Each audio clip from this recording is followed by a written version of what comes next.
The concept of commons is something that will be used for centuries. Commons is an area or resources that a village has, which are owned by nobody, but by everybody. It's a common area which everybody uses, nobody builds upon. It's actually something which is for the good of the community. In 1968, Garrett Hardin wrote a paper called The Tragedy of the Commons. What he said was very important.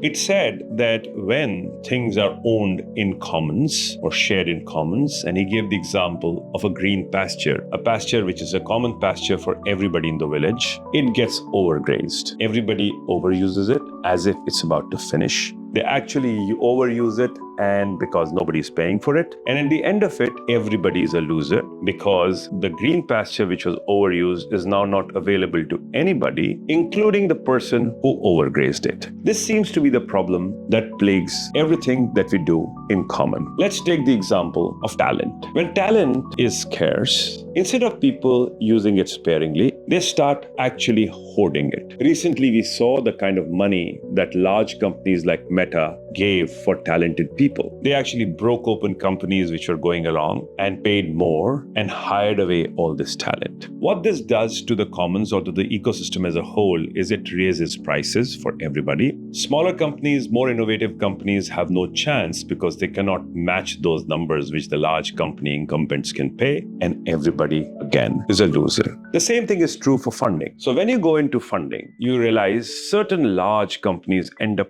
cornering very large amount of funding that is available for a particular sector. By doing that, smaller innovative companies lose the chance of raising enough capital to actually bring their ideas to life, and more monopolies come up. Again, everybody is a loser. A great example of that now is what is called the projects that we do in commons or open source. Open source usually done by a large number of volunteers who build things, libraries, APIs with no expectation of return in the commons and share it with everybody. And very large projects and opportunities come like this. A great example is Linux. Linux was something which was coded by tons of people. But then what happens after that is commercial exploitation starts happening on the edges of open source. People pick up the open source and start building products on top of it and then start cornering that area. And then what happens is everybody turns commercial, everybody loses. Well, you know what I'm saying. Everybody is a victim of the tragedy of commons.